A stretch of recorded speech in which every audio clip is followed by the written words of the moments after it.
Radio city 91.1 पर बस इन्हीं आई थी अभी बिग बॉस के अंदर। जनता ने बोला हाँ, मेकर्स ने बोला ना। नेहा बसीन in the studio, thank you so much. After a very long time अब हमारे स्टूडियो में आई है। कैसी हैं आप? सबसे पहले तो यही मैं पूछूंगा। बिल्कुल बढ़िया हूँ और आई थिंक 2 साल हो गए है ना? प्री कोविड एंड अभी आई थिंक लास्ट टाइम जब आई थी आपका गाना एक आया था, कुछ पंजाबी रिक्रिएट किया था आपने। करेक्ट। सलील और अर्चना को डांस भी करवाया था। हाँ मेरी ओदे नाल। अच्छा तो हाँ बहुत टाइम हो गया एक्चुअली। हाँ, बस वही लास्ट टाइम मेरे को हाँ याद हाँ है। 2 साल से ऊपर हो गया जी। लेकिन आप कैसी हैं अभी बिग बॉस के बाद जब बाहर निकलते हैं? क्या क्या विड्रॉल सिम्टम्स आपने खुद में देखे और आपको लग रहा है कि हाँ अब ये धीरे धीरे जा रहा है बिग बॉस का असर? तो मेरी बिग बॉस की जर्नी थोड़ी यूनिक रही है। मैंने शुरुआत बिग बॉस ओटीटी से करी थी, जिसका हैंगओवर मुझे बहुत लंबा चला था। अच्छा। क्योंकि I also had a good time there and उसका हैंगओवर आई थिंक मेरा बिग बॉस अंदर जाने तक जो 1 महीने की मतलब गैप थी तब तक चला है। लेकिन बिग बॉस के 15 के घर से बाहर निकल के आई थिंक मेरे विड्रॉल सिम्टम्स अभी पूरी तरह खत्म हो चुके हैं। आई थिंक ये जर्नी पूरी मेरी जहन से उतर चुकी है। अब आई एम डन। डन हो गई? I am done, yes. नहीं, लेकिन आप जब बिग बॉस ओटीटी करते हैं और बिग बॉस करते हैं ना, सारे कंटेस्टेंट जिनसे मैं मिला हूँ सब लोग एक ही बात बोलते हैं कि बस भैया एक ही बार जाना है, इसके बाद वापस नहीं जाना है। जब ओटीटी खत्म हुआ आपने इसके लिए क्यों हाँ बोल दिया कि चलो इसमें भी करना है कुछ ट्राई? उसके कुछ रीजंस थे। एक तो ये था कि मेरी फिनाले मैं टॉप 6 में थी, सो फिनाले से एग्जैक्टली 2 दिन पहले मेरा मिडनाइट इविक्शन हुआ था। अच्छा। तो कहीं ना कहीं मुझे एक वो फीलिंग रह गई थी कि मेरी जर्नी इनकम्प्लीट रह गई। एक वो मेरी खुद की एक फीलिंग थी।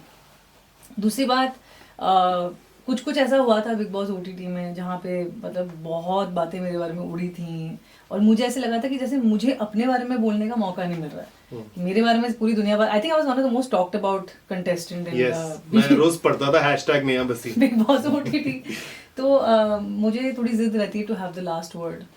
अब उसको आप सेल्फ ऑब्सेशन बोल लीजिए या नहीं नहीं, एज एन आर्टिस्ट सब लोग सेल्फ ऑब्सेस्ड होते हैं, तो ये तो सही होना ही चाहिए। या सेल्फ रिस्पेक्ट बोल लीजिए। तो आई थिंक मुझे वो रिक्लेम करनी थी।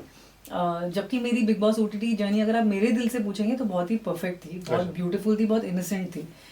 लेकिन दुनिया का देखने का अपना नज़रिया होता है और वक्त के साथ मैंने ये चीज़ सीखी है कि उस नज़रिए को बदलने की कोशिश ही ना करिए, बिकॉज आप भेड़ चाल नहीं है नेहा बसीन।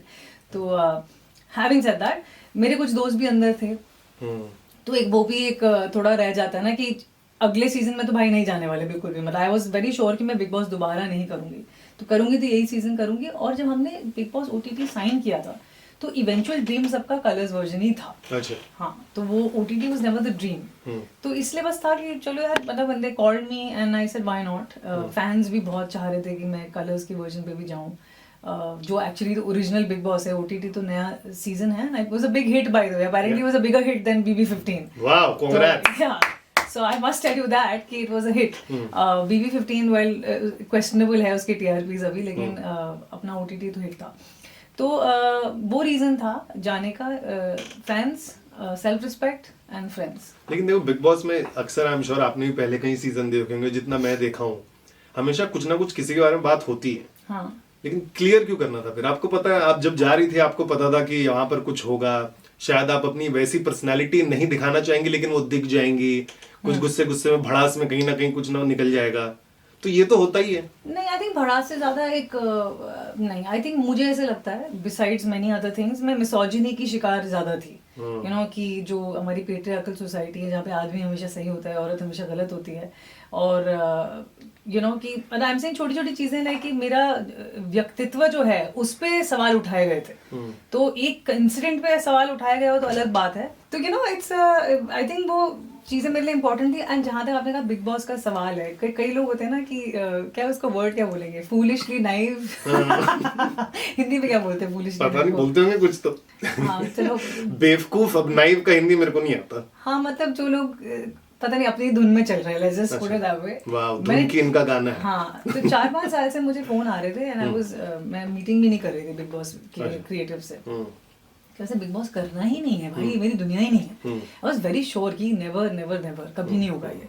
खतरों के खिलाड़ी का भी फोन आ चुका था, वो भी नहीं करना उसमें तो बिकॉज डर लगता है। और रियलिटी शो बिग बॉस मतलब मैंने ऑनेस्टली एक सीजन तक नहीं देखा आज तक। मैंने सिर्फ ओटीटी देखा है। मैंने अपना ये वाला सीजन भी अभी नहीं, एक भी एपिसोड नहीं देखा मैंने बाहर आके। बिकॉज मैं ये भी एक्सप्लेन कर देती हूँ कि वैसे बहुत कॉन्फ्लिक्टिंग स्टेटमेंट होगा बिकॉज समबडी जो 2 सीजन करके आया है, कि बिग बॉस जो है ना वो एंटी एवोल्यूशन और एंटी थेरेपी है। मैं लाइफ में जिन जिन चीज़ों की तरफ जाना चाहती हूँ, बिग बॉस उन सब चीज़ों के अगेंस्ट खड़ा रहता है। ये लोग दूसरों की दुनिया में झांक के देखना चाहते हैं कि वो क्या कर रहे हैं, और उसमें ज़्यादातर झगड़ा, बेइज्जतियाँ, ब्रेकडाउन्स, और मतलब सोच लीजिए अगली, मोस्टली अगली रिश्तों का शो बोलते ज़रूर हैं, लेकिन आई फील कि it's all about mind play and all of that. तो ये सब जबकि मुझे पता था, लेकिन जो इंसान होता है वही होता है, राइट? तो मैं अंदर जाके सब कुछ भूल गई कि ये गेम शो है, यहाँ पे लोग खेलेंगे। तो मैंने ऑनेस्टली स्पीकिंग एंड तक खेला ही नहीं, ना उस सीजन में ना इस सीजन में। I think for me important was to show my personality and मैं कौन हूँ, और मेरी ओपिनियंस काफ़ी स्ट्रांग होती हैं, मेरे स्टैंड्स काफ़ी स्ट्रांग होते हैं, एंड मेरा हार्ट बहुत मुलायम है और मेरा दिमाग बहुत सख्त है। तो I think let's just say कि it was a combination of that in both the journeys. तो जब आप बिग बॉस के अंदर गए, आप ऐसा बोल रही हैं आप वो इनोसेंट बच्चा थी फर्स्ट बेंच वाली जिसको पता ही नहीं था क्या हो रहा है?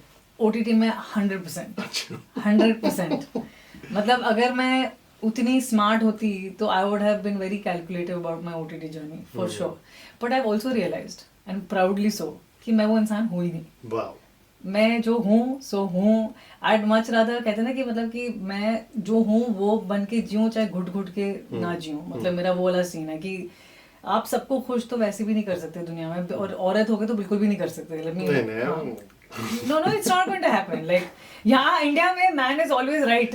ये इम्पॉसिबल ड्रीम है जो आप मैं हम सब अचीव करना चाहते हैं, कहीं ना कहीं कभी ना कभी सच हो ही जाएगा। लेकिन आपने एक चीज बोली कि आपको रियलाइज हो गया कि जो आप करने जा रही थी वो होगा नहीं। हाँ। जैसे आपको क्लियर करना था बहुत सारी चीजें। बिग बॉस में अक्सर मैंने ये देखा है कि कुछ भी परसेप्शन इमेज जो क्रिएट हो जाता है, it is there for some time, बाद में भूल जाते हैं। तो हर कुछ भूल जाता है ना? तो फिर तो व्हाट वाज द रीजन कि आप सोची कि चलो इसमें चली जाती? फैंस का तो था ही, चलो फैंस चाह रहे थे आपको देखना है। आई टोल्ड यू ना कि जर्नी कंप्लीट भी करनी थी ना, क्योंकि तो इस बार आपको जाना था टॉप तक पहुंचना था कि विनर बनना है अपने को। इस बार टॉप 6 हुआ, इसमें विनर बनना है। सी अगेन जब गई थी अंदर तो अभी मैं यही बात कर रही थी अपनी टीम से कि पहले 10 दिन तो मैं बड़ी क्लियर थी कि यार इस टाइम तो टॉप 5 में जाना ही जाना है, विनर बनना ही बनना है। और जैसे जैसे मेरी जर्नी बढ़ती गई, मुझे हर रोज एक सवाल अपने अंदर से आता था कि तू यहाँ क्या कर रही है, व्हाट आर यू डूइंग है? कि बिकॉज सुबह उठते ही अरे प्याज नहीं है, अरे ये केले तो आए नहीं है, अरे राशन नहीं है, अरे इसकी एक दे, अरे उसको 2 दे। और ऐसा नहीं कि मैंने नहीं किया है, मतलब मैं भी, क्योंकि मेरा क्या है कि मैं मुद्दों में मतलब घुस जाती हूँ बिकॉज पैशनेट हूँ as a person, not because मुझे दिखना है। बट एक पॉइंट के बाद I am like what am I doing here? क्या है क्या मेरी लाइफ का मकसद? जो जिंदगी, जो 20 साल से जिस इंसान ने जदोजहद लगा दी ऐसा म्यूजिक बनाने की, ऐसे स्टैंड्स लेने की, यू नो अपनी इंडस्ट्री के लिए कुछ चीज़ों के लिए खड़ी होने के लिए, मैं यहाँ पे क्या कर रही हूँ? तो वो सवाल जब मेरे अंदर बढ़ता गया ना, तो आई थिंक मेरी जर्नी डिफिकल्ट होने लगी अंदर। बिकॉज मैं हर रोज बाथरूम में बैठ के 5 मिनट मेडिटेट करती थी अकेले, और हाँ मतलब वहाँ पे शांति नहीं मिलती कभी, और पूछती थी बाबा यूनिवर्स की मेरा यहाँ पे क्या रोल है। Somehow the trophy was not becoming clear in my head, because मैं बहुत गोल ओरिएंटेड पर्सन हूँ। तो मुझे लगता है कि मेरा इविक्शन अनफेयर जरूर था, लेकिन कहीं ना कहीं वो मेरी आत्मा की इच्छा थी। Will talk about the eviction is well. लेकिन आप बोल रही हैं कि 10 दिन में आप भूल गई, तो क्या ऐसा थोड़ा तो कुछ प्लान करके जाते हैं ना कि मेरे को ये चीज करनी, ये चीज करनी है? तो नेहा भसीन क्या क्या सोच के गई थी और फिर सब धड़ा धड़ा एकदम डोमिनो इफेक्ट की तरह गिरने लग गया? किया तो मैंने सब कुछ जो सोच के गई थी, ऐसा नहीं है। मतलब मैंने आई थिंक मेरा मोस्ट इम्पोर्टेंट ये था कि जहाँ ज़रूरत है वहाँ बोलूँगी, जितना ज़रूरत है बोलूँगी, और डेफिनेटली इस टाइम ओपन रहूंगी और अनफिल्टर्ड रहूंगी। लेकिन ये you know I will have some boundaries कि किससे कितनी दोस्ती करनी है, नहीं करनी, बिकॉज वो भी मेरी बाउंड्रीज बड़ी जल्दी अनफिल्टर हो जाती हैं as a person. You know I am all heart. ये तो जितने लोगों ने टीवी भी देखा है इस टाइम कलर्स पे, they could also C through it कि ये जितना भी अपने आसपास वॉल बिल्ड कर ले, ये she is all heart as a person. तो मोम की तरह पिघल जाए। हाँ जी, पिघल जाती है, और भूकंप की तरह फटती भी हूँ मैं। मतलब ऐसा नहीं, दोनों होता है मेरे साथ। So I am like a very dangerous combination of very loving and absolutely. नहीं, मुझे याद है बिकॉज मैं जब देखता था सीजन, मैं सच बता रहा हूँ, पहले जब नया आती थी मैं थोड़ा एकदम अच्छा है बबली टाइप है, लेकिन जब बिग बॉस में देख के नया का ये साइड भी है। नहीं ऑफ कोर्स है, मतलब आई एम क्या बोलेंगे हिंदी में, again force to reckon with, तो मैं कभी मना नहीं करूंगी। बट दोनों है। जैसे आई थिंक अनदर थिंग जो मेरे लिए बिग बॉस में मुश्किल हो जाती है, I just explain it you, कि मैं एवोल्यूशन में बिलीव करती हूँ कि अगर मेरा आज फॉर एग्जांपल तेजा से प्रॉब्लम हुआ है, तो जरूरी नहीं कि मैं उस प्रॉब्लम को अगले दिन तक खींचती जाऊंगी जस्ट बिकॉज मेरे को एक एंगल बनाना है। अगर तेजा आके मुझे हैप्पी बर्थडे बोलती है और मुझे हग करती है, तो बाबा मैं उसकी अच्छाई देखूंगी और मैं उस अच्छाई को सामने से बोलती भी हूँ, तो मेरा वो भी प्रॉब्लम है कि दुश्मनी एंड तक कैसे निभाओगे, मतलब जो बंदा बुरा ही नहीं है उसके साथ फालतू में निभाओगे, जब गलत बात करेगा तो गलत बात की वापस सुनेगी वो या सुनेगा, but after that I am okay to sit down and have a cup of coffee with, I am not like one of those people कि अरे इसकी मुझे शक्ल ही नहीं देखनी, अनलेस वो इंसान शक्ल देखने के लायक नहीं है, जो मुझे ऑनेस्टली इस सीजन में कोई भी नहीं लगा। मुझे तो लगा करण कुंद्रा लगा था आपको थोड़ा, हाँ इनिशियली लगा था, पीछे पड़ गई थी आप उनके थोड़ा शुरू में, ऐसा लोगों को लग रहा था, ट्वीट्स भी चल रहे थे बहुत वैसे। इरिटेटिंग था बिगनिंग में। जो उसकी सबसे खराब हैबिट मुझे लगती थी कि भाई तू मेरे एंटी है, पहली बात तो इन्होंने डिसाइड कर लिया ये शमिता की फ्रेंड है तो हमने इसके एंटी होना है, ठीक है, तो फिर तुम मेरे अगेंस्ट टास्क खेल के तुम मेरे पास आके बैठ रहे हो, कम्युनिकेशन खोलते हैं, मतलब किस बात का कम्युनिकेशन खोलना है भाई, मुझे ना क्या होता है कि यू डोंट लाइक मी या मेरे अगेंस्ट खेल रहे हो तो मेरे अगेंस्ट ही रहो, फिर आके दोस्ती यारी का नाटक मत करो। That I found very weird about Karan, very diplomatic, बहुत ज्यादा एक्स्ट्रा स्वीट। तेजा भी बोलती थी उसको कि भाई तू पहले सबके साथ ऐसे करता है फिर रात को जाके सबके साथ मनाता है, तो ये मुझे इन जनरल लोगों में ट्रेट ही पसंद नहीं है। आई एम वेरी लाइक कि है तो है, नहीं है तो बट नहीं शायद है। He is also doing something like you ना, जैसे आप बोली कि मैं शायद एक्सटेंड ना करूंगी नहीं झगड़ा, नहीं ऐसा नहीं, करण इज डिप्लोमेटिक, लेट्स अभी I think he also knows that, जो घर घर की कहानी बट खेलना क्यों उसको- क्यों जस्ट बिकॉज आप शमिता की फ्रेंड थी इसके लिए डे वन से आपको टारगेट करके रखा था कि इसको नहीं, उड़ाओ? मैंने भी अंदर आते ही उसको बोला था कि मैं गेम देख के आई हूँ, एंड हाँ। उसने प्रतीक के बारे में बिचिंग बहुत करी थी, उसने शमिता के साथ बुरा किया था, तो ऑब्वियसली जो लोग मेरे को पसंद है घर में, जो मेरे दोस्त रह चुके हैं, आप खुद बताइए अगर आप अंदर जाएंगे तो आपके दोस्त बनेंगे ऐसे लोगों के, and it's not a pre conceive notion, ये देखा है मैंने अपनी आंखों से, राइट, कि एक तरफ वो बोल रहा है कि अरे प्रतीक डोंट वरी मैं तेरे साथ हूँ, एकदम एकदम एकदम 1 मिनट के बाद जाके बोल रहा है अरे ये तो लायक ही नहीं है बात करने की, तो उसके मुंह क्यों लग रहा है, तो यार एक ऐसे कौन बोलता है यार, nobody does that, that's not normal behaviour. Shamita के साथ भी वो पूरा कचरा डाल देना, उसकी ओसीडी को इंस्टिगेट करना उसको तोड़ने के लिए। अब जो आयरनी अगेन है कि लोग बोलते हैं बिग बॉस की व्यूअर्स ये मास्टरमाइंड है, भाई मास्टरमाइंड मतलब मुझे आई थिंक बिग बॉस का मुझे लग रहा है मास्टरमाइंड मींस लोगों के दिमाग के साथ खेलना, उनके दिलों के साथ खेलना, तो वहीं पे आई थिंक मेरे लिए गेम ही रॉन्ग हो जाती है। तो वहां पे इनिशियली करण वो कर रहा था, हैविंग सेड दैट जब मेरे अंदर जाने के बाद करण थोड़ा खुला है, आई जेन्युइनली फील कि मैंने उससे इतना झगड़ा, बिकॉज मुझे वो इरिटेट करता था पहले हफ्ते में, like I wasn't just making it up, I think it was very evident on my face he was irritating me, but second third week के बाद हमारी बातें होनी शुरू हुई, इनफैक्ट वो खुद ही आके मेरे साथ कभी बैठ जाता, मैं थोड़ी ऑकवर्ड भी हो जाती थी कि यार मतलब यार ये सब हमको दिखाते क्यों नहीं थे? लाइव फीड मैंने इतने सारे देखे हैं ऑनलाइन, मैंने खुद देखे हैं। नहीं मतलब 10:30 वाले में इतना नहीं आता था ये। वो अच्छी बातें थोड़ा ना दिखाएंगे, ये दिखाएंगे ये नया उसको बोल रही तो फट्टू है, वो तो obviously because that makes news ना। करण कमिंग एंड टेलिंग मी कि मैं अपने माँ बाप से बहुत प्यार सुनो करता ये हूँ। इस करण को नहीं बोल रही है, करण कुंद्रा। हाँ करण कुंद्रा अगर मुझे आके बोलेगा मैं अपने माँ बाप से बहुत प्यार करता हूँ, जो बातें भी उसने मुझसे करी हैं सेकंड या थर्ड वीक में, या वो मेरे जब घर आते हैं तो यू नो उनसे मेरी परफ्यूम की बॉटल टूट गई और मम्मी को बहुत गिल्टी फील हुआ कि मेरे बच्चे के कमाई के पैसे से मैंने कोई चीज़ तोड़ दी।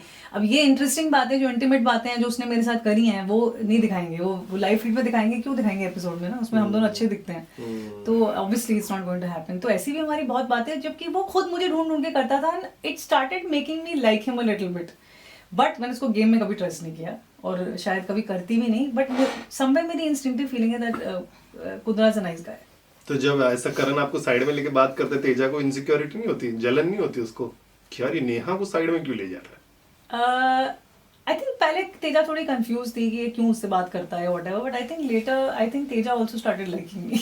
वाओ। शी रियलाइज कि नेहा बुरी नहीं है, एंड अब उसको अंदर से क्या बोलती हो कि मुझे नहीं पता। आई थिंक जब हमारे पास झगड़ा हुआ था तब मीडिया ने आके बताया था कि उसने उसको कहा था कि ever talk to Neha will ate your happiness. तो या लेकिन आप खुश थी जितना भी आपने किया बिग बॉस के घर के अंदर? हाँ हैप्पी मोमेंट्स रहे हैं आपके? हाँ हैप्पी मोमेंट्स तो बहुत ही कम थे, but I am happy with my journey, है ना?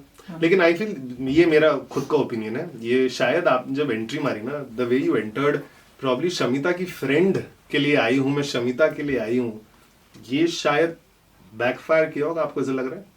क्या अभी बोल के आई मैंने थी? कब बोला कि मैं नहीं, शमिता के लिए आई हूँ, शमिता की फ्रेंड हूँ, आई हैव कम शमिता की हियर friend सपोर्ट। नहीं, शायद ये लोगों ने ये जब उनका- हुआ था शुरू में तो परसेप्शन ये था कि she is just come for support, ये शमिता और प्रतीक इन सबके सपोर्ट में आई है, एज अ कंटेंडर शायद नहीं दिखे आपकी, अच्छा ये जीतने भी आई है।